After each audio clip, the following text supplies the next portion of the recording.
Olá, pessoal, tudo bom com vocês? Sejam bem-vindos para o curso de extensão Inteligência Artificial que nós teremos aqui em parceria dos centros universitários da Uniesp, Centro Universitário de Mauá, Suzano, Rio de Janeiro, Andradina, Presidente Prudente e Bauru. Você que acabou de chegar e fala, professora, cadê o link para o certificado? Olha só, para você ter direito à obtenção do certificado, a inscrição tinha que ser prévia. Porém, nós vamos deixar aqui nos comentários um link que somente vai ficar disponível no dia da estreia desse curso. Então, no dia seguinte já não vai valer mais, embora o curso vai ficar disponibilizado aí para você assistir, para você voltar, anotar, mas para certificação somente no dia da estreia. Tudo bem? Vamos lá. Vou pedir para que, se você não seja inscrito aqui no canal da Uniesp, inscreva-se. Nós temos aqui diversos cursos de extensão. Nós temos também aí um projeto, né, Pílulas de Pesquisa. Você que começou agora na vida acadêmica ou na vida de pesquisa e tem algumas dúvidas sobre currículo Lattes, o que é grupo de pesquisa, o que é uma iniciação científica. Muito importante você conhecer antes de, muitas vezes, fazer uma inscrição no edital, né? Ver ali o edital aberto, falando que o processo seletivo está aberto, o que é isso? Então, quando você clicar e assistir o vídeo, você vai ter ciência para que serve e por que é tão importante participar dos eventos científicos. Vamos lá. Nós vamos conversar agora, vou colocar aqui na tela, o professor... vou ler o nome dele completo e o currículo para apresentar para vocês. É Lucas Maldonado Diz Latini. Ele é graduado pela Faculdade de Direito da Universidade de Mogi das Cruzes, especialista em propriedade intelectual e novos negócios pela Escola de Direito da Fundação Getúlio Vargas, mestre em Direito e Tecnologia pela Escola de Direito da Fundação Getúlio Vargas, pesquisador do Centro de Ensino e Pesquisa e Inovação da FGV, Direito, certificado em Propriedade Industrial pelo Instituto Nacional da Propriedade Industrial, INPI, e pela Organização Mundial da Propriedade Intelectual. Presidente da Comissão de Direito Digital e Compliance da 17ª Subseção da OAB e membro da Associação Brasileira da Propriedade Intelectual. É sócio fundador do escritório Maldonado Latini Advogados, tem atuação em direito digital, proteção de dados pessoais e propriedade intelectual. Professor, quero dizer que é uma honra tê-lo aqui conosco para conversar de um tema super moderno, que é a inteligência artificial. É moderno e tão cheio de reflexos, né? Então, eu acredito que vai ser um desafio enorme para conversarmos. Porém, eu quero já avisar os nossos alunos o seguinte: se você veio aqui para saber o que é inteligência artificial, peraí, não é bem assim, porque aqui nós vamos aprofundar o assunto. Né? Então, na verdade, nós já sabemos o que é inteligência artificial, mas nós queremos saber mais e de forma aprofundada, e por isso que nós trouxemos aí um professor que é especialista no assunto para nos ajudar. Doutor Lucas, muito obrigada e está com a palavra.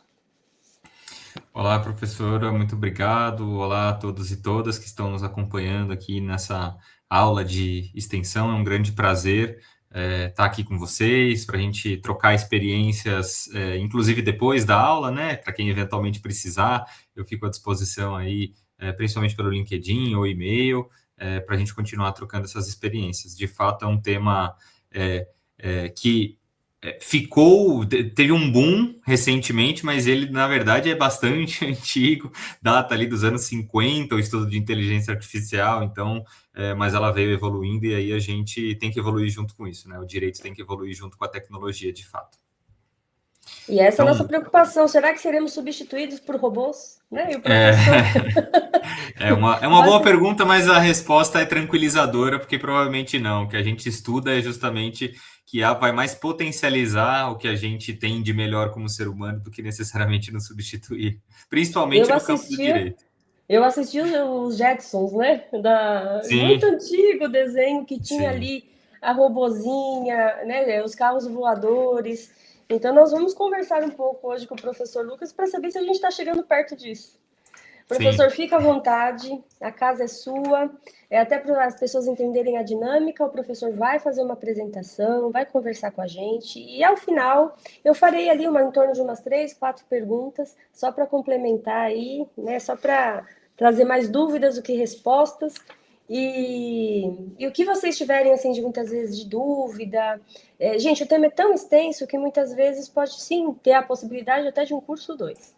Então, deixem nos comentários de vocês aí, né, reflexos que vocês entendem que pode acontecer com a inteligência artificial, porque esse espaço acadêmico é exatamente para isso, para nós pensarmos, refletirmos e trazer muitas indagações. Professor, fica à vontade. Obrigado, professor. Eu vou compartilhar minha tela aqui. Então, imagino que já esteja aparecendo aí para vocês. Então, bom, como a professora falou, a nossa ideia hoje é conversar sobre inteligência artificial, mas a minha ideia é sempre trazer algo diferente, né, do que a gente pode acessar pelos meios que a gente tem mais acesso, como pesquisas em buscadores ou propriamente artigos científicos que a gente acaba lendo. Então, a ideia é que a gente, como até comentei com a professora, que a gente forneça a vocês uma verdadeira caixa de ferramentas de como nós, operadores do direito, a gente pode navegar, né, nesse mundo de inteligência artificial que, ao menos no Brasil, enquanto a gente está gravando essa aula aqui, não existe uma regulação específica, e ainda que exista uma regulação, o que a gente vem discutindo há muitos anos é: será que a regulação vai ser suficiente para enfrentar todos os desafios que a tecnologia está impondo? E é por isso que a gente fala muito em governança de inteligência artificial, que é talvez um passo adicional ou um passo complementar à própria legislação. Então, é isso que a gente vai discutir hoje, mecanismos, né, de como regular, como que as empresas vêm fazendo isso e assim por diante, tá bom? Pensando na nossa agenda aqui, eu vou iniciar com uma questão que alguns acadêmicos estão chamando de paradoxo do desempenho, né? A gente vem usando muito inteligência artificial e isso aumenta o nosso desempenho, mas quais serão os reflexos disso?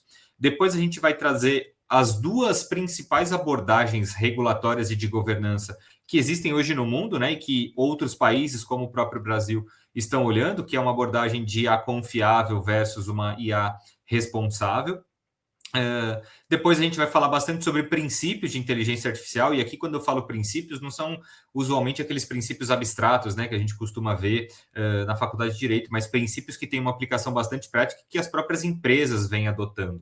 Depois a gente vai passar para as estruturas de governança de inteligência artificial, ou seja, como que as empresas, no fim das contas, implementam de fato as suas melhores práticas com relação à inteligência artificial, e os operadores do direito têm um papel fundamental nisso. Vamos falar sobre, então, quais as escolhas e quais os caminhos que eu devo seguir e os riscos e benefícios de cada um. E vamos trazer um caso prático bem legal para a gente dar um pouco mais de concretude para tudo isso.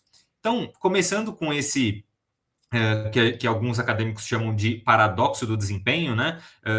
Que vem exercendo ali alguns experimentos com salas de aula, principalmente no ambiente, né, de aprendizagem, instituições de ensino superior. Então, recentemente teve um artigo de alguns pesquisadores do MIT que, enquanto a gente está gravando essa aula, ainda estão, né, num processo de revisão de pares, mas outras universidades também têm feito esse tipo de estudo, que é basicamente dividir grupos de alunos em grupos que, de um lado, podem utilizar a inteligência artificial generativa para executar tarefas que são designadas. Então, por exemplo, criar redações, desenvolver problemas matemáticos complexos.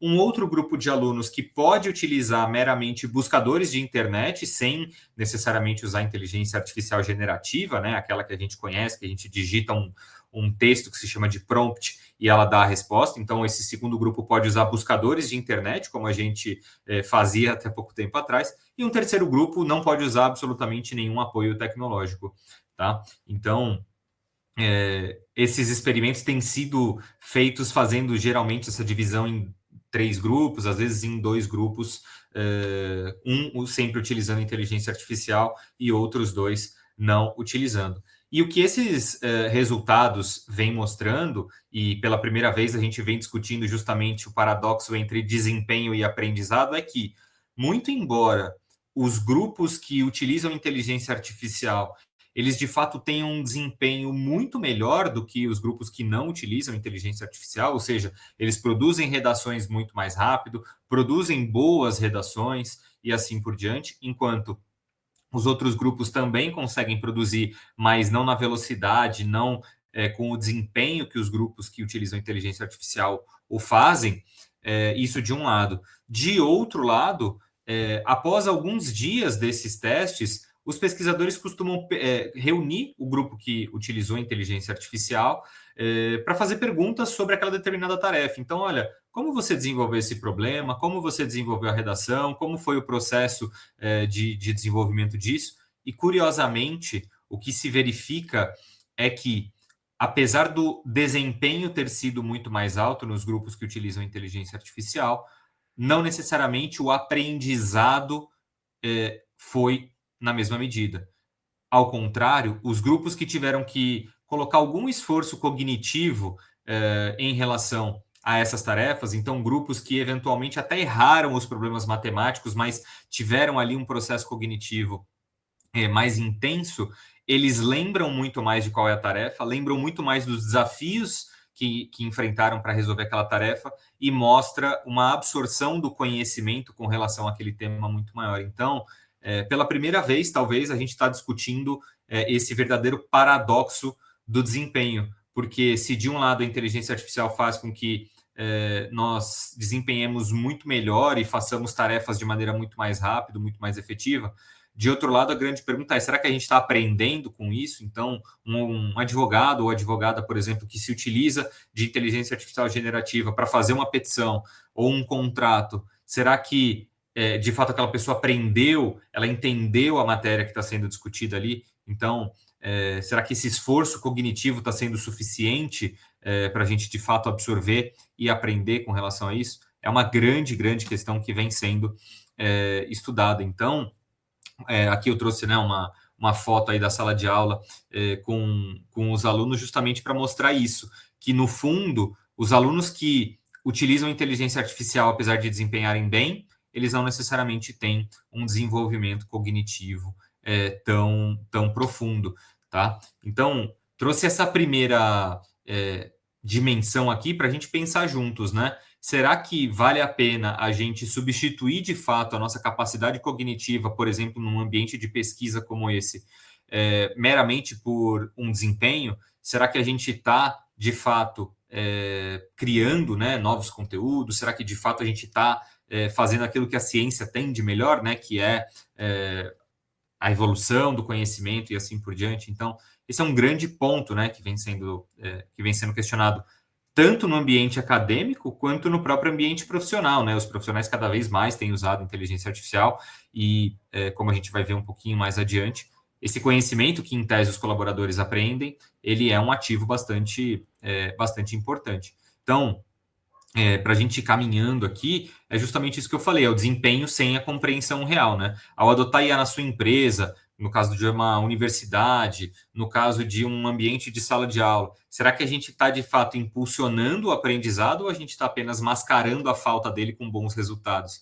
Hoje, um aluno que eventualmente realiza uma prova em casa, por exemplo, para entregar para o professor, ele precisa ter a consciência de que, se eventualmente ele jogar aquela prova num sistema de IA generativa, ele pode desempenhar muito bem na prova, mas isso não significa necessariamente que ele, de fato, aprendeu. Então, se de um lado a gente tem alguns benefícios como esses aqui, então, produtividade, como eu falei, né, a IA automatiza tarefas, faz com que a gente analise dados de maneira muito mais rápida e efetiva, faz o resumo de documentos, por exemplo, textos acadêmicos. Então, claro que isso é um ótimo benefício, né?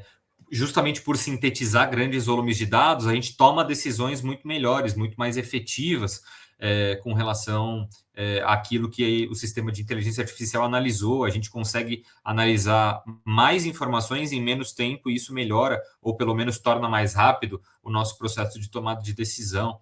De outro lado, a gente também pode reduzir custos, né? Então, se antes eu precisava ali de 3, 4, 5 pessoas para eventualmente analisar um relatório ou vários documentos, hoje a gente consegue contratar menos gente, mas delegar algumas dessas tarefas para sistemas de inteligência artificial. E talvez um último benefício aqui é justamente a personalização, né? Esses sistemas de inteligência artificial, e a gente tem inúmeros hoje, conseguem tratar determinadas informações, determinados públicos de maneira muito personalizada. Tanto que a gente parece, né, que a gente está falando com um humano e, por exemplo, sistemas de IA generativa que a gente tem hoje no mercado, eles vão melhorando justamente a cada interação, porque eles personalizam de acordo com aquilo que o usuário vai imputando dentro do sistema. Então, claro que a gente tem benefícios e a ideia aqui, de forma alguma, é demonizar a tecnologia.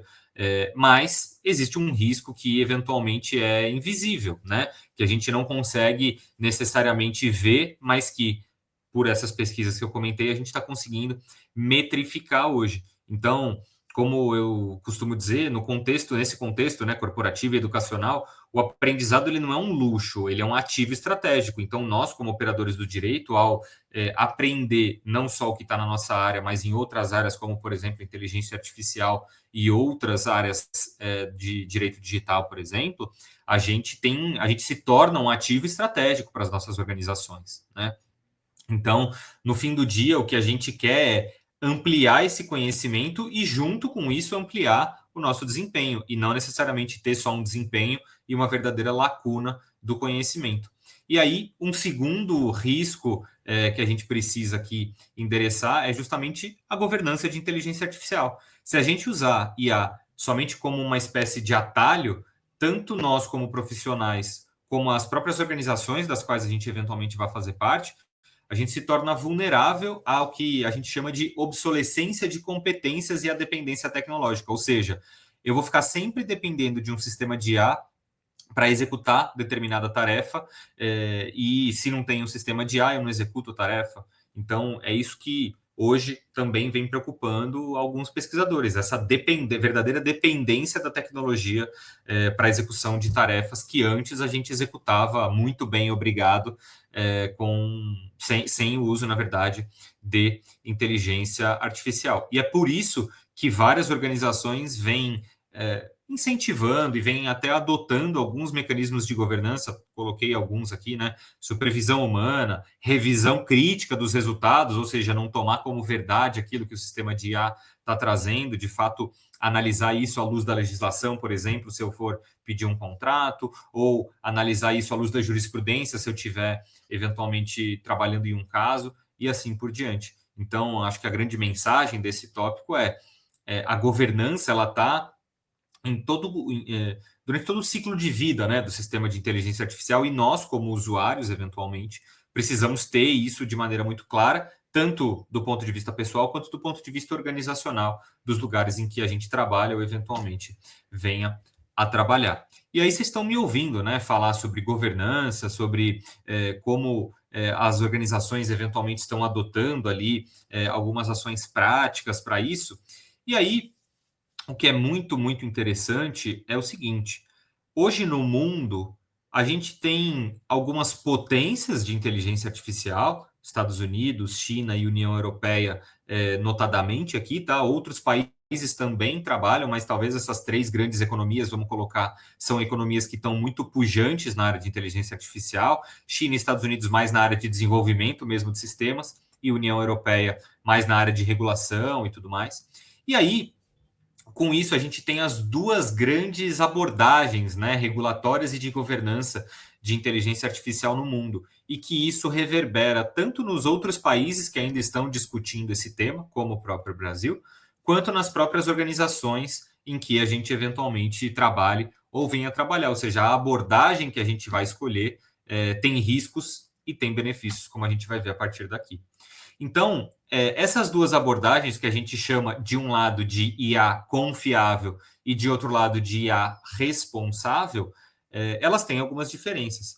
Essa IA confiável, né, ela adota uma lógica do ponto de vista mais União Europeia, tá? Aqui eu estou falando, ela adota uma regulatória de uma regulação ex ante, ou seja, as regras estão estabelecidas, as regras para desenvolvimento e implementação de sistemas de inteligência artificial estão estabelecidas antes, eventualmente, dos impactos ou do próprio desenvolvimento dos sistemas, tá? Então, a gente tem regras rígidas, jurídicas e obrigatórias para desenvolvimento e implementação de sistemas de inteligência artificial na União Europeia, que se chama de AI Act, que é a primeira legislação que, de fato, vai ter regras harmonizadas ali com relação ao conhecimento, a matéria de inteligência artificial, tá bom? A ideia da governança nesse caso é prevenir riscos, ou seja, eu quero mapear o máximo de risco possível para prevenir isso e não deixar que as coisas aconteçam antes da entrada dos produtos ou serviços de inteligência artificial no mercado. De outro lado, a abordagem de IA responsável, que é uma abordagem mais dos Estados Unidos, ela adota uma lógica muito mais flexível, uma lógica muito mais adaptativa no caso a caso. Ela é centrada num sistema de autorregulação e de práticas corporativas, ou seja, não é o Estado que tradicionalmente tem, né, o poder ali de regular, mas nesse sistema de autorregulação não é o Estado que vem e coloca a mão e regula, mas os próprios agentes de mercado se autorregulam, então empresas de tecnologia se autorregulariam através de códigos de conduta, boas práticas corporativas e assim por diante, tá? A ideia da abordagem de IA responsável é a confiança por meio de transparência, de prestação de contas voluntária, ou seja, olha, eu vou soltar relatórios periódicos sobre os meus sistemas de IA e assim por diante. Então, a gente tem essas duas abordagens que são diametralmente diferentes do ponto de vista regulatório e que, como a gente vai ver, não existe certo ou errado, tá? Existe a abordagem que tanto os países querem adotar, por exemplo, o Brasil está caminhando muito mais para uma abordagem de IA confiável, quanto as próprias organizações. As organizações têm os seus apetites de risco, então pode ser que uma organização prefira uma abordagem mais flexível do que uma abordagem um pouco mais rígida, tá? Então, continuando aqui nessas abordagens, né, esse conceito de inteligência artificial confiável, ele é próprio da União Europeia, como eu falei para vocês, ele saiu ali da primeira vez num relatório de 2019 desse grupo de peritos, né, da Comissão Europeia, e eles entendem nesse relatório que um sistema de inteligência artificial ele só é confiável se ele for lícito, ou seja, se ele cumpre a legislação, e nesse caso a gente está falando da legislação europeia, obviamente, né, do AI Act. O sistema também tem que ser ético, ou seja, ele respeita os valores fundamentais que estão lá na Carta de Direitos Fundamentais da União Europeia. E o sistema tem que ser robusto, tanto do ponto de vista técnico, né? Ou seja, não pode permitir invasões e assim por diante, e ele tem que ser confiável, tá? Existem 7 aspectos para que um sistema de IA também seja considerado confiável. Então, ele tem que ter supervisão humana, tem que ter transparência, responsabilidade, privacidade, inclusão, precaução e combate à discriminação. Então, isso forma o pilar da abordagem de IA confiável e, no fim das contas, o pilar da regulação europeia. De outro lado, aqui, a abordagem de IA responsável ela é muito mais liberal, como eu falei para vocês, né? A gente tem a governança corporativa e um sistema de responsabilização ex post, ou seja, posterior a eventuais danos. Então, o sistema de IA responsável, ele permite que os atores de mercado desenvolvam e implementem sistemas de IA de maneira muito mais tranquila, sem precisar observar regras rígidas antes, mas se der algum problema, você tem um sistema de responsabilização a posteriori, tá? Ele tem como fundamentos os princípios, como esse princípio que a gente não tem necessariamente uma tradução para o português, né, que é o princípio de fairness, que alguns traduzem como justiça. A gente também tem princípio de transparência, prestação de contas, privacidade e não discriminação. E aí ele incentiva, de novo, né, isso é importante reforçar, ele incentiva um sistema de autorregulação, ou seja, que os próprios agentes permitam auditorias internas, permitam pesquisas dentro dos seus sistemas de IA. A gente tem aí um sistema muito mais flexível e talvez até muito mais aberto à inovação, como algumas pessoas defendem, tá bom? Aqui, eu não vou passar por cada um desses anos, tá? Eu só quero mostrar para vocês como tanto Estados Unidos quanto União Europeia vem discutindo isso há algum tempo. Mas a partir de 2022, né, a gente vem discutindo inteligência artificial, assim, digo, com o grande público, muito por conta do lançamento do ChatGPT, mas esse é um tema que vem sendo amplamente discutido há muitos e muitos anos do ponto de vista de governança e regulatório, tá? Então, por exemplo, desde 2016 aqui, né, a gente teve o primeiro paper, que é esse Preparing for the Future of Artificial Intelligence, que ainda era na administração do governo Obama. Depois a gente teve iniciativas em 2019, 2020, 2021. Eu vou mandar essa apresentação também, eventualmente, se vocês precisarem, eu posso compartilhar isso sem nenhum tipo de problema, tá? Curiosamente, em 2019, os Estados Unidos ainda usavam uma abordagem de IA confiável, ou seja, essa abordagem mais rígida, mas foi em 2021 que veio uma virada para uma abordagem mais de responsabilidade com a criação do Escritório Nacional de Inteligência Artificial, e aí sim, a partir de 2022, a gente teve muitas coisas importantes nos Estados Unidos. Então, em 2022, a gente teve a Blueprint for an AI Bill of Rights, que era basicamente um guia, né, que o governo dos Estados Unidos colocou para o desenvolvimento de sistemas de IA, que era baseado em 5 princípios. Em 2023 veio uma espécie de ordem executiva, que a gente traduziria mais ou menos no Brasil como uma medida provisória, também sobre o tema. Em 2024, a gente teve o framework da NIST, né, que é um órgão também do governo americano para gerenciamento de risco de sistemas de inteligência artificial. E agora, em 2025, a gente teve uma série de coisas da nova administração do governo Trump com relação à inteligência artificial. E muito recentemente, agora no finalzinho do mês de julho, foi lançado o plano para a inteligência artificial dos Estados Unidos, que prevê ali uma série de benefícios para quem eventualmente for desenvolver. Então, de novo, só lembrando, eles têm uma abordagem muito mais liberal, muito mais tranquila do ponto de vista regulatório do que a União Europeia, que, por sua vez, a partir de 2018, começou também a dar esses passos aí para regular de maneira mais pesada, vamos colocar assim, sistemas de inteligência artificial. Então, como eu falei para vocês, em 2019 teve o estabelecimento do grupo de peritos. Em 2020, a gente teve um white paper bastante importante falando, né, sobre o que eles chamam de regulação baseada em risco, ou seja, eu prevejo antes os sistemas que são de risco alto, os sistemas que não são de risco alto.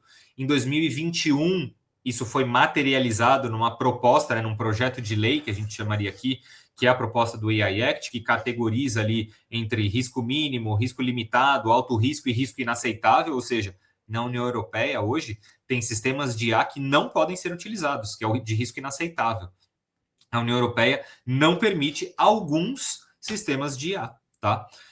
Em 2022, enfim, durante todo esse tempo, né, principalmente depois, de novo, do lançamento do ChatGPT em 2022, a gente teve uma série de novas discussões, até que em 2024 o AI Act foi aprovado, ou seja, hoje a União Europeia tem uma regra específica para a inteligência artificial, tá? E em 2025 a gente teve aí algumas outras iniciativas complementares ao AI Act, por exemplo, o Código de Prática para Sistemas de IA de finalidades gerais, né, que a gente chamaria aqui de IA generativa e assim por diante. Então, o que eu quero trazer para vocês não é necessariamente todo o passo a passo que foi feito, mas para mostrar que, tanto numa abordagem de IA responsável quanto numa abordagem de IA confiável, a gente vem discutindo governança há muito, muito tempo, tá? Principalmente nessas duas grandes economias aí, que é os Estados Unidos e a União Europeia, tá?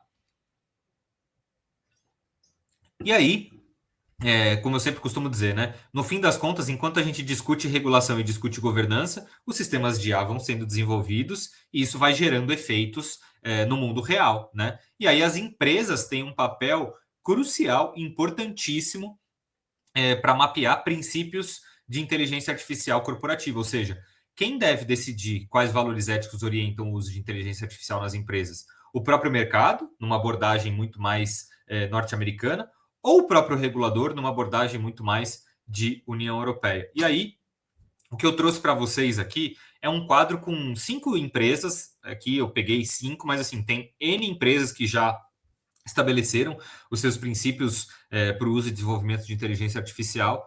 E como vocês podem reparar aqui, não necessariamente a gente precisa passar por cada um deles para não ficar maçante, mas como vocês reparam aqui, muitos deles se repetem, né? Então, por exemplo, transparência é um que aparece em todas essas organizações, tá? Esse princípio de fairness, né, que a gente traduz ou como justiça ou como equidade, também aparece em todas. Então, tem princípios que a gente pode considerar que são transversais, tá? Como vocês podem ver aqui, as 4 primeiras empresas são empresas tradicionalmente de tecnologia: Amazon, Microsoft, IBM e OpenAI, que é a desenvolvedora do ChatGPT. Mas eu coloquei uma última, que é a Electrolux, por exemplo, para trazer de novo mais concretude, para mostrar que nem só empresas de tecnologia fazem os seus princípios éticos considerando os sistemas de inteligência artificial. A Electrolux, sim, trabalha com tecnologia para os seus produtos, né? A gente tem produtos, por exemplo, voltados para casa e tudo mais. Mas ela também já mapeou princípios de inteligência artificial que são aplicados ao seu dia a dia. Então, é muito, muito comum, e também empresas brasileiras mapearem esse tipo de princípio, porque é a partir disso que a empresa vai conseguir nortear o seu programa de governança.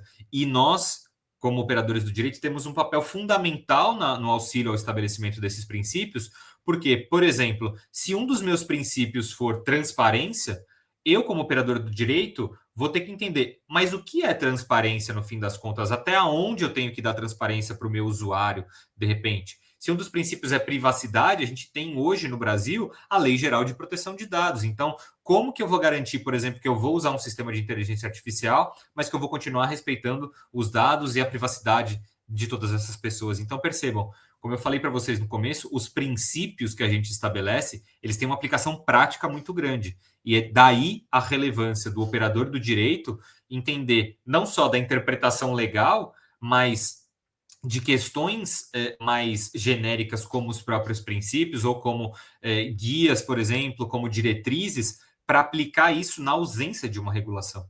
Porque governança também funciona na ausência de regulação. Eu não tenho governança só quando eu tenho uma regulação e adoto o que a regulação manda. A governança é ir, de novo, além da regulação, e mesmo quando não existe uma regulação sobre o tema, como acontece no Brasil hoje, tá bom? Então, tenham em mente esses princípios aqui, mas também tenham em mente que muitas outras empresas ao redor do mundo, inclusive no Brasil, utilizam os seus princípios, tá bom?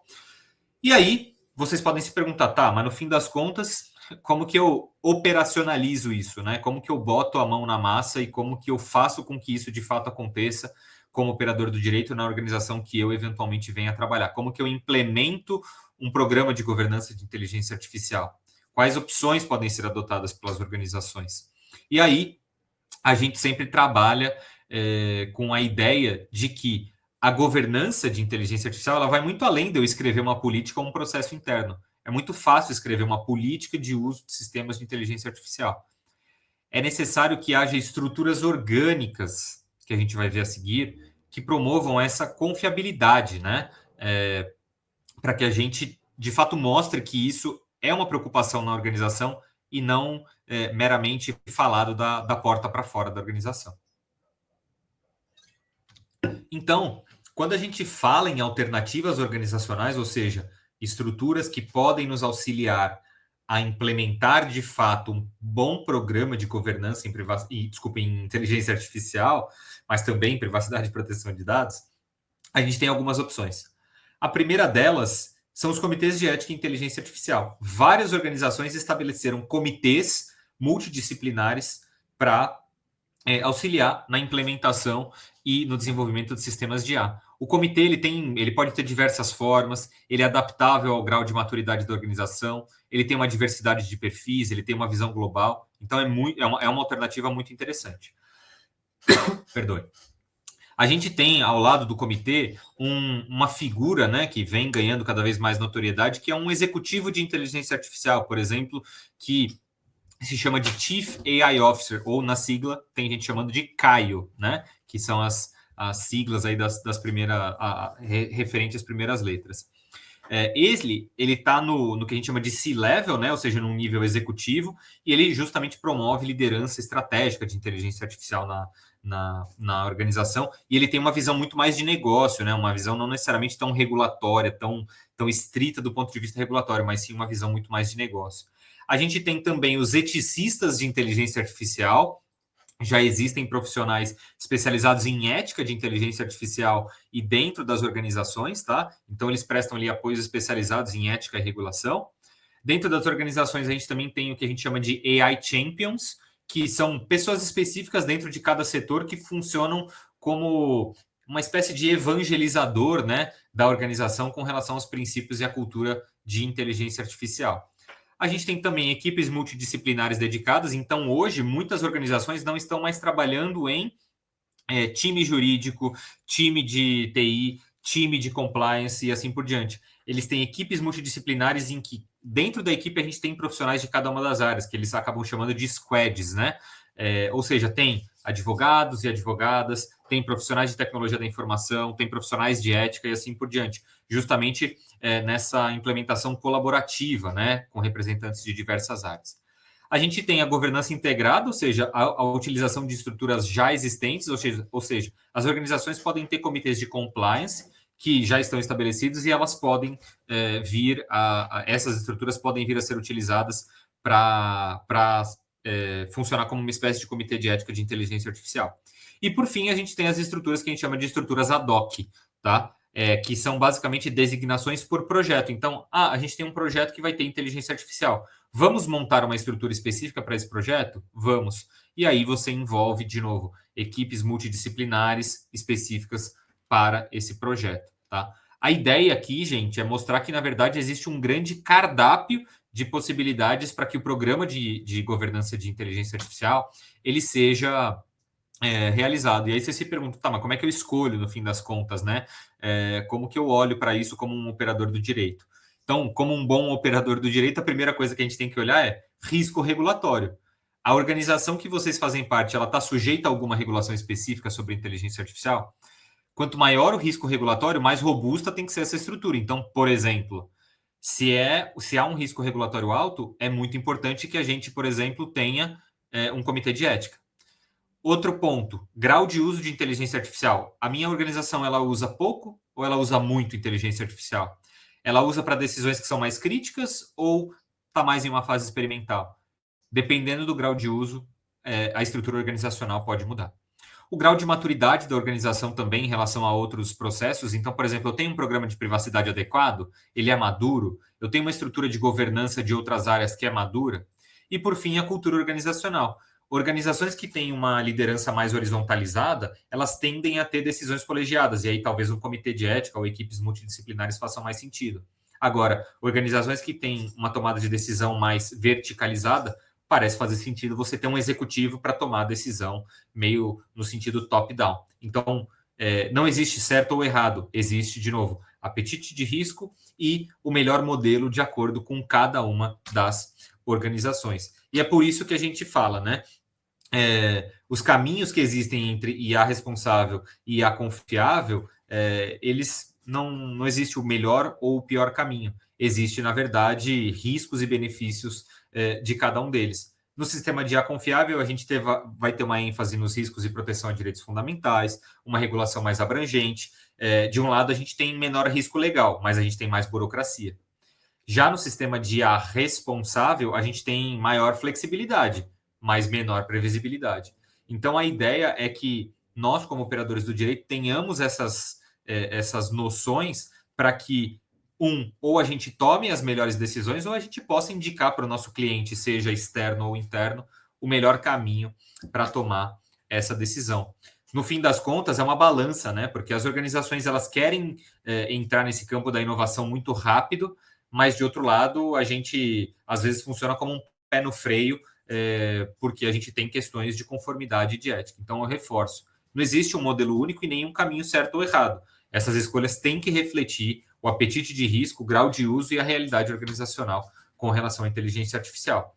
E aqui, eu trouxe para vocês um passo a passo, basicamente, de como a gente pode definir isso.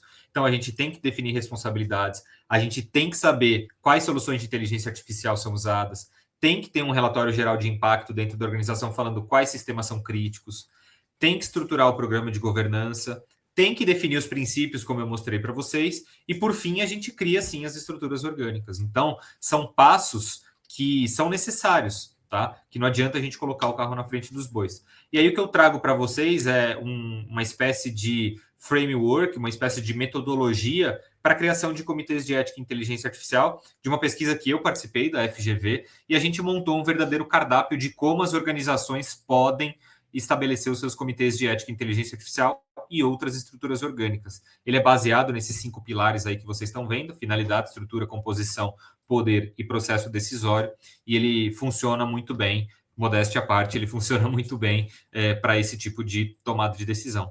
Então, o grande lance que eu queria trazer para vocês aqui é que, de novo, dependendo do grau de maturidade da organização, cenários diferentes podem surgir. Então, aqui no cenário hipotético que eu trouxe, uma organização que está numa fase inicial do programa de governança, ele pode ter o comitê de ética pode ter essas características aqui. Quando ela vai para uma fase mais de maturação, o comitê de ética pode ter mais finalidades, pode mudar sua composição, ele pode ter um poder um pouquinho maior, e quando ele está numa fase de consolidação do programa de governança de inteligência artificial, aí o comitê de ética cresce junto com isso, ou qualquer outra estrutura organizacional. Então, o que eu quero trazer para vocês não existe receita pronta, acabou aquela noção de que o operador do direito ele vai simplesmente ler a lei, aplicar o caso concreto e é isso.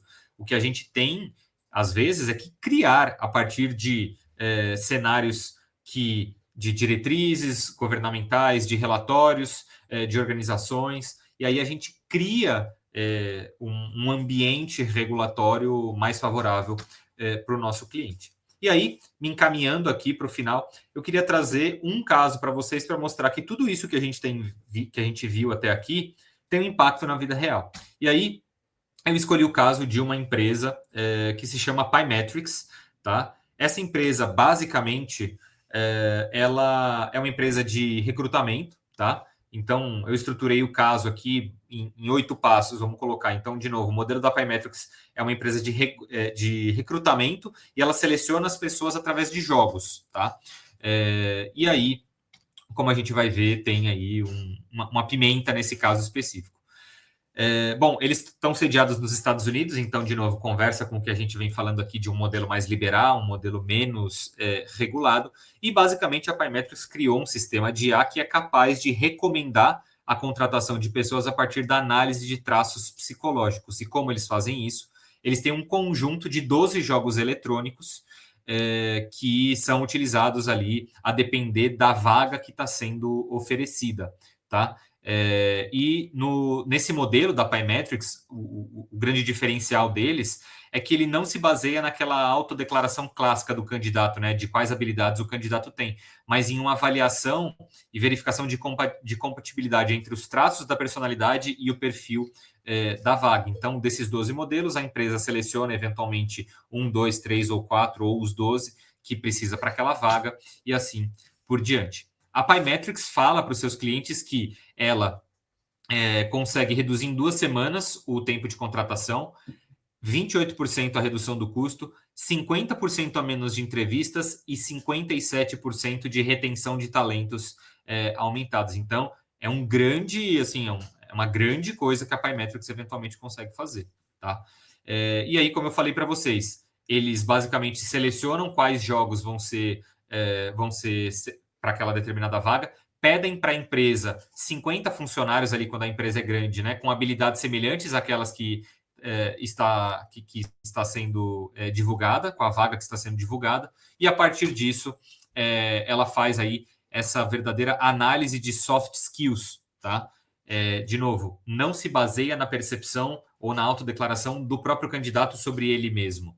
A Pymetrics faz isso através dos traços psicológicos que são percebidos através dos jogos que foram escolhidos dentro do processo, tá bom? Um ponto importante, não existe explicação para o candidato, para além do perfil da vaga, sobre como essas escolhas nos jogos podem afetar as chances dele ser selecionado. A ideia é que o candidato seja o mais honesto possível dentro dos jogos. Então, de novo, a gente já tem aqui uma questão de transparência, por exemplo. Então, eu trouxe um exemplo aqui de jogo, tá? Que foi aplicado no Boston Consulting Group. Esse jogo aqui é o jogo do balão. Ele basicamente, a pessoa pode ir apertando para encher o balão, ou ela pode coletar o dinheiro que eventualmente ela já ganhou, um dinheiro fictício, obviamente, tá? Só que uma hora esse balão vai estourar, e a pessoa não sabe que horas que o balão vai estourar. Então ela vai enchendo, e o que basicamente esse jogo mapeia é a tolerância ao risco de um candidato. Por exemplo, para uma vaga que tem que tomar decisões que são importantes para a corporação, esse jogo mede ali o apetite de risco desse candidato. E esse é de novo, dos 12 jogos que a Pymetrics oferece para os seus clientes. Então, como eu falei para vocês, né, eles avaliam várias soft skills. o foco, ou seja, a capacidade de concentração do candidato, quanto tempo ele fica no jogo, a tolerância ao risco, se ele consegue aprender e mudar eventualmente o seu comportamento, se ele é maleável, se ele é flexível e assim por diante, e até generosidade. Em um dos jogos, num determinado momento, o jogo pergunta: você quer doar uma parte dos seus pontos para outra pessoa que está competindo na vaga com você? Isso não vai acontecer na vida real, tá? Mas eles só querem medir o grau de generosidade das pessoas. E aí, a gente tem alguns problemas, né? Que é um problema de viés, porque se eu seleciono 50 pessoas que já trabalham na empresa para jogar o jogo, muito provavelmente eu vou ter um perfil muito bem definido, né? Então eu estou deixando de fora pessoas que fogem daquele perfil, por exemplo. A gente tem inferência sobre os dados, né? Então, será que aqueles dados de fato refletem aquela realidade? E a gente tem um ciclo vicioso de conclusões, ou seja, a gente pode nunca sair sempre dos mesmos perfis. Então, é um grande problema. E justamente por ser um grande problema, a própria fundadora da Pymetrics, que é uma neurocientista, abriu a empresa. Ela abriu a empresa para que um pesquisador da Northeastern University, esse professor, que é o Cristo Wilson, fizesse ali avaliações com relação ao algoritmo da empresa. Ela fez, de novo, uma avaliação voluntária. Desculpe. Nessa avaliação voluntária, o que ficou descoberto foi, tá? Do ponto de vista legal dos Estados Unidos, a ferramenta da Pymetrics estava tudo ok, tá? Mas do ponto de vista de equidade ou de ética, vamos colocar assim, alguns problemas foram de fato mapeados, tá? A auditoria não foi capaz de atestar que a empresa entrega o que promete, ou seja, ela foi mais ou menos inconclusiva. Mas a auditoria, desculpa, e além disso, a auditoria também não foi capaz de atestar que não tem preferências reveladas por gênero, por exemplo. Então, de novo, a gente pode ter um problema de um ciclo vicioso de só contratação de homens, só a título de exemplo aqui, tá? Então, dentro desse cenário, o que o professor Cristo Wilson descobriu, no fim das contas, é que, do ponto de vista científico, não necessariamente é possível que a Pymetrics entregue o que ela promete, e, para além disso, é possível que a gente tenha alguns problemas ali com relação aos candidatos que são testados dentro desse modelo de inteligência artificial através de jogos e de um conjunto de dados. Então, no fim do dia, e aí, só para terminar, essa é uma empresa brasileira que basicamente entrega o que a Pymetrics também alega entregar, tá? Então, a gente tem exemplos no Brasil com relação a isso. Então, para mim caminhar aqui para o final, a grande questão que eu queria trazer para vocês é: hoje no Brasil nós não temos uma regulação de inteligência artificial. Então, cabe a nós, como operadores do direito, acharmos soluções criativas e soluções do ponto de vista de governança que sejam robustas para que os nossos clientes, possam utilizar a inovação, porque isso vai acontecer, os clientes vão usar a inovação, mas que, a gente faça isso de maneira bastante responsável e bastante até criteriosa, tá bom? Então, é isso, professora. Queria te devolver a palavra e saber, enfim, se tem alguma pergunta, alguma colocação. Professor, muito obrigada pela exposição. E sempre traz muita reflexão, né? Eu fui anotando aqui algumas palavras que o professor foi trazendo.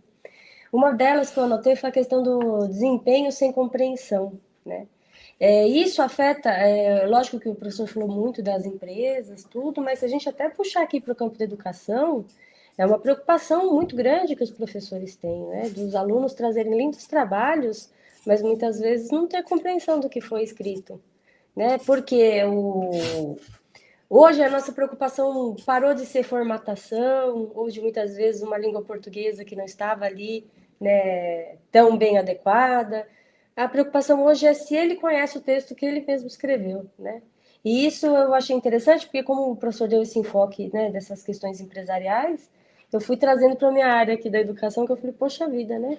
É exatamente isso, essa é a preocupação que nós estamos hoje. Às vezes, quando eu inicio uma nova disciplina, eu sempre converso em sala de aula que eu falo, gente, o uso da inteligência artificial é para uma ferramenta para te auxiliar a escrever bons textos, mas não para ela escrever por você, né?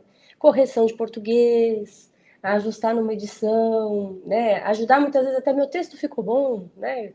Você tem ali um colega de trabalho, mas ele não pode se substituir nesse ponto. Eu achei isso muito legal. Essa questão também da dependência. Eu vi um dado essa semana que o brasileiro está sendo um dos campeões do uso da inteligência artificial para pesquisar tudo. Ao invés de usar o Google como ferramenta hoje para fazer qualquer tipo de pesquisa, o brasileiro está adotando a cada dia mais essa dependência da inteligência artificial, que não é bom, né? Porque a gente precisa saber escrever, a gente precisa ter outras ferramentas, né? Se dá um colapso aí e não tivermos mais, né? Cadê as produções, né? E outra coisa que o professor trouxe, que eu quero pontuar como é importante, querendo ou não, os dados estão sendo inseridos nessa ferramenta e dados de todas as formas. Porque, às vezes, o empregado de determinada empresa, para agilizar o trabalho dele, ele acaba colocando dados de clientes, que a empresa nem autorizou isso. A empresa nem sabe, muitas vezes, que ele está utilizando. Né? Então, olha, acabou vazando dado. Né? Então, a preocupação é até uma pergunta que eu quero fazer para o professor, que daí é uma indagação minha mesmo, né? Essa com relação à privacidade, e eventuais vazamentos de dados. Hoje todo mundo está colocando em tudo. A gente tem a ferramenta ali da DeepSeek, né, que é a chinesa, que é totalmente aberta, né, não tem nada pago, né, então eles liberaram. Outras ferramentas, por exemplo, o Copilot da Microsoft, que todo mundo está usando muito. E aí, né? Será que eu posso, por exemplo, trabalho numa empresa,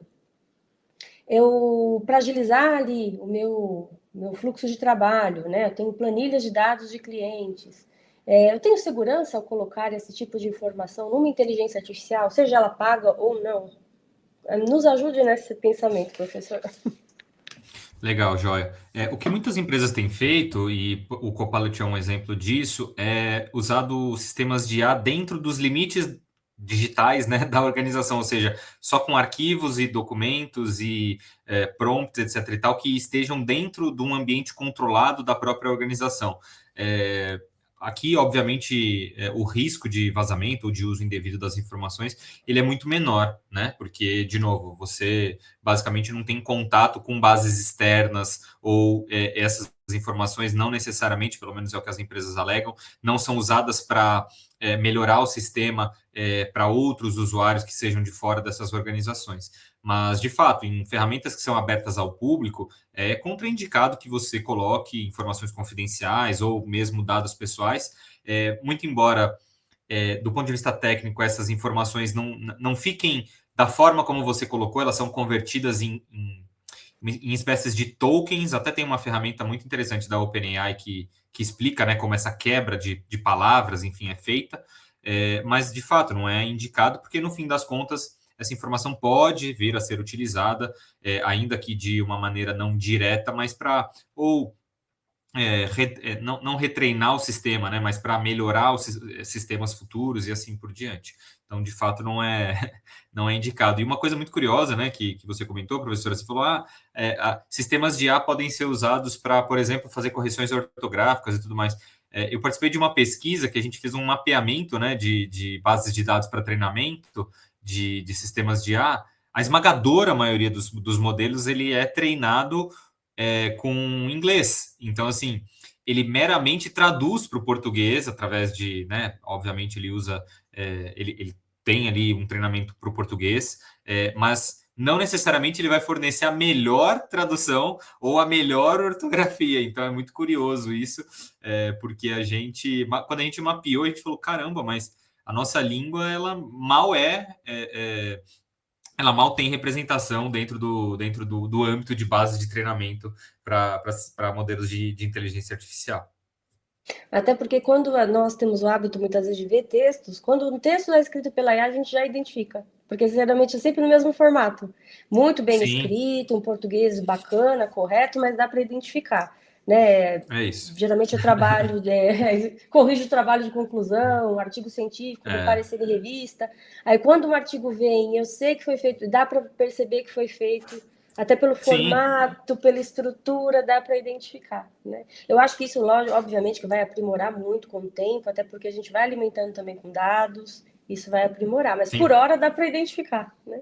sim. Eu fiz algumas anotações aqui, professor, Até para aproveitar aí a sua especialização, né? O professor ele é especialista em referente à propriedade intelectual. Então, assim, é, a lei brasileira, né? A gente tem proteção aí, tanto em tratados internacionais quanto aqui na Constituição, a proteção do Uhum, invento, do inventor. Mas, assim, invenções criadas com o uso da inteligência artificial, né? Porque não foi 100% criado por aquele inventor. Então, a uhum. minha pergunta é: o professor acredita que será necessária uma atualização da lei da propriedade industrial para lidar com criações que não são totalmente individualizadas daquele profissional? Né? Ou, trabalhou em conjunto com a IA, ou então foi uma criação só da IA. Né? E aí Uhum. ela não pode criar sozinha, ela não tem CPF, né? Ele vai lá e vai Sim, fazer o registro. Né? Ele ainda. vai... E agora? O que a gente faz com esse problema? É, sim, me parece que sim, que faz sentido que a legislação seja atualizada, mas acho que antes disso, que a gente entenda, né, no fim das contas, como que a gente vai regular isso, porque é o que eu falo, às vezes a gente quer tanto atualizar a lei para, enfim, no âmbito político a gente sabe que isso tem um capital muito importante, né, propor uma lei que seja inovadora, etc e tal, mas me parece que faz sentido, sim, tá? Isso já é amplamente discutido, mais no âmbito de direitos autorais do que necessariamente do mundo de propriedade industrial. Só para diferenciar de maneira muito breve para os alunos, o campo da propriedade intelectual ele é dividido em algumas vertentes. O campo da propriedade industrial ele lida com marcas, patentes, indicações geográficas, enfim. E aí você tem um outro ramo que é o ramo do direito autoral, que aí você tem, por exemplo, proteção de obras literárias, software entra na proteção autoral também. Então a gente discute isso muito mais do campo autoral, tanto do ponto de vista de novas criações, criação de novos textos, quanto do ponto de vista de usos de textos que já estavam publicados na internet e que foram usados para treinamento dos modelos de inteligência artificial. Então, essa discussão está muito mais ligada ali no campo do direito autoral. E nos Estados Unidos existe um guia do escritório, né, de direitos autorais norte-americano que expressa que as criações feitas através de sistemas de IA não têm proteção autoral, mas que os prompts, ou seja, os códigos que a gente coloca lá para ter o output, aquilo, se tiver, e aí ele usa um termo bastante genérico como se tiver suficiente forma distintiva ou um esforço suficiente do autor, o prompt pode ser protegido por direito autoral, mas ele não deixa claro o que é esse esforço suficiente, tá? Então, a gente não tem resposta pronta, tá? Mas, basicamente, nos termos de uso de algumas das provedoras dos sistemas de IA falam que, uma vez que você criou, a criação é sua e não da empresa, não do sistema de IA, porque o sistema de IA não tem personalidade jurídica, ele não pode ser detentor de direitos e obrigações, mas do próprio usuário que eventualmente imputou aquele prompt. Perfeito. Até para quem está nos assistindo, muitas vezes não sabe o que é prompt, né? Gente, prompt é o comando que você deu para a É inteligência isso. artificial criar alguma coisa. Então, se você, o que até o professor falou, o que vai ser lá nos Estados Unidos, né, que está sendo protegido é o comando que você deu, né? Porque o resto É, foi a produção dela, né? Achei muito é. interessante, muito bacana. Até uma preocupação que nós temos é que aqui envolve direito e psicologia, se a gente parar para pensar. Ah, as pessoas estão usando a inteligência artificial como terapeutas, assim, né? Como psicólogos Sim. mesmo, né? A terapia, o nome é muito amplo, né? Falar terapia. Na verdade, como psicólogos, né? Eles Uhum. perguntam, contam do dia, pedem uma solução.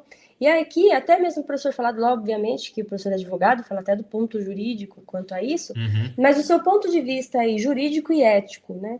Caso o sistema de Uhum. inteligência artificial cause algum dano psicológico ao indivíduo, por exemplo, por um viés algorítmico ou decisões automatizadas, como o ordenamento jurídico brasileiro poderia responsabilizar os envolvidos?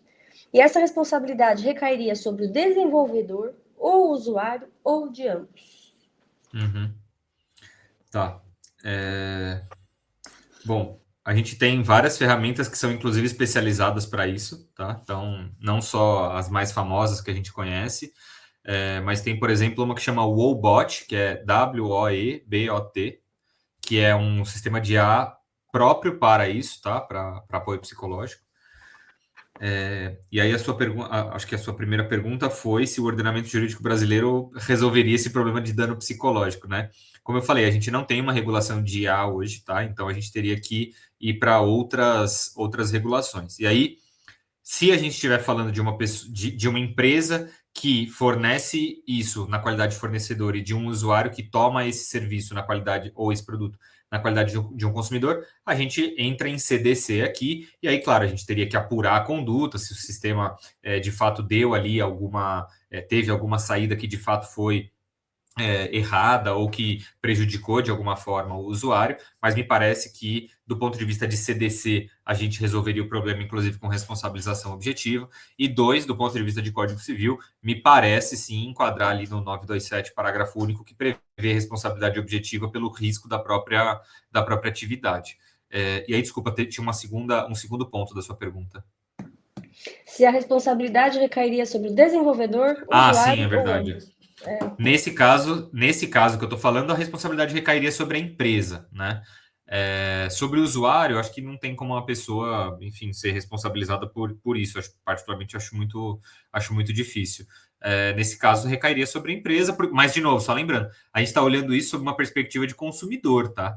Se a gente estiver olhando sob uma perspectiva de regulação de inteligência artificial, por exemplo, pode ser que a gente tenha uma resposta diferente disso. Pode ser que o desenvolvedor seja o responsável, se for esse o modelo de responsabilização civil que a gente for adotar aqui no projeto de lei que está em discussão no Congresso. E aí, só uma última nota de rodapé aqui. A gente, não necessariamente esse é um sistema de IA para fins de apoio psicológico, mas existe uma empresa que chama Character AI, que ela basicamente, os sistemas de IA personificam personagens, assim, né? Então, teve um caso muito famoso nos Estados Unidos que um adolescente estava falando com um sistema de IA que se passava pela Daenerys do Game of Thrones. E aí ele passou a dar indícios de que ia tirar a própria vida, e aí num determinado dia ele falou que algo no sentido de eu quero ir para casa. E aí o chat respondeu: então venha para casa. Só que para ele ir para casa era tirar a própria vida. E aí ele falou: e se eu pudesse ir para, e se eu te falasse que eu posso ir para casa agora? E aí o chat de novo falou: então venha, meu amor, alguma coisa assim. E ele tirou a própria vida. E hoje a mãe desse adolescente, ela está processando, né, a Character AI nos Estados Unidos. Então, para mostrar assim, às vezes a gente pensa algumas coisas e fala: não, mas isso está muito longe, né? Isso está muito no Black Mirror lá da Netflix. Mas não, isso já acontece na vida real. Tem um filme que o ator foi o Joaquim Fênix, eu não lembro quem é o diretor, mas chama Ela. Gente, eu Sim, acho que foi em 2013, mais ou menos, o filme. E ele fala realmente de uma conversa com a inteligência artificial, que ele se apaixonou pela inteligência sim, artificial, né? E é lógico que o ator é sensacional, ele rouba a cena do filme inteiro, então não precisa de mais ninguém, só ele consegue dar o show. Mas eu fico como recomendação, entrego como recomendação para que as pessoas assistam, né, os nossos alunos. Porque, sim. gente, a gente está falando de um filme que há 12 anos foi gravado.